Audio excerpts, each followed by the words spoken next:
Chapter 1 ब्राह्मणों का षड्यंत्र। दोस्तों, जिस दिन इंसान ने इंसान को जाति में बांट दिया, उसी दिन मानवता का पहला कत्ल हुआ। और उस कत्ल को न्याय का नाम देने के लिए ब्राह्मणों ने धर्म की चादर ओढ़ा दी। उन्होंने एक कथा रच डाली, ब्रह्मा की कथा, जिसमें ब्राह्मण सिर से पैदा हुए और शूद्र पैरों से। सिर सोचता है, पैर चलता है। सिर ऊंचा होता है, पैर नीचे, इसलिए ब्राह्मण सोचेंगे और शूद्र उनकी सेवा करेंगे।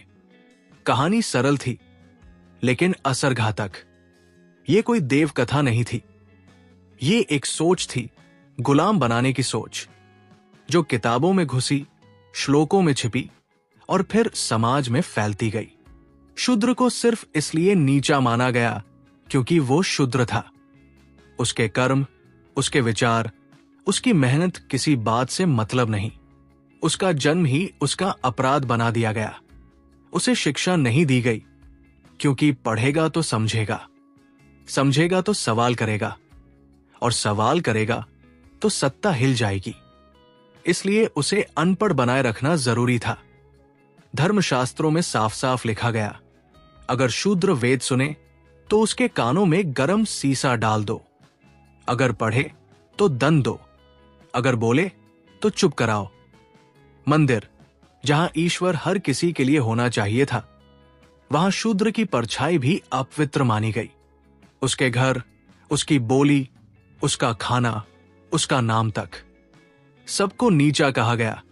इतिहास उसके खिलाफ लिखा गया और फिर उसी इतिहास को सत्य कहकर उसे पढ़ाया गया। ये सब अचानक नहीं हुआ। ये एक योजनाबद्ध षड्यंत्र था।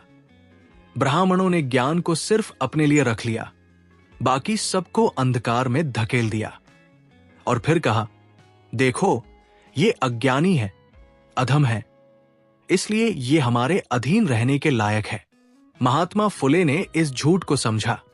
उन्होंने देखा कि कैसे वेद, पुराण, स्मृतियां सब एक खास वर्ग की सत्ता को बनाए रखने का साधन बन गए हैं। ये ग्रंथ नहीं है, ये गुलामी की दीवारें हैं।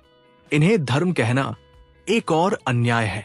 उन्होंने देखा कि ब्राह्मणवाद एक विचारधारा है जो अपने को श्रेष्ठ और बाकियों को हीन मानती है, जो समानता से डरती है, जो सवालों से कांपती है। इसलिए उसने धर्म का लबादा ओढ़ लिया ताकि उसके अत्याचारों को ईश्वरीय आदेश कहा जाए। लेकिन अब वक्त है उस पर्दे को हटाने का। अब वक्त है उस झूठ को नकारने का। अब वक्त है उस धर्म को अस्वीकार करने का जो इंसान को इंसान नहीं मानता। जो ब्राह्मण सिर से पैदा हुआ, उसने ये क्यों नहीं बताया कि वो भूख से नहीं बच सकता अगर कोई खेत में अनाज न उगाए? वो क्यों नहीं बताता कि उसकी पूजा भी व्यर्थ है अगर कोई दीपक जलाने वाला ना हो? क्यों नहीं मानता कि उसकी किताबें भी बेमानी है अगर कोई सुनने वाला ही न बचे? फुले कहते हैं, अब बहुत हुआ, अब ये समाज जागेगा। अब शूद्र अपने पैरों से उठेगा और पूछेगा, कौन हो तुम जो मुझे नीचा कहते हो? अब डर का धर्म टूटेगा और न्याय का सूर्य उगेगा।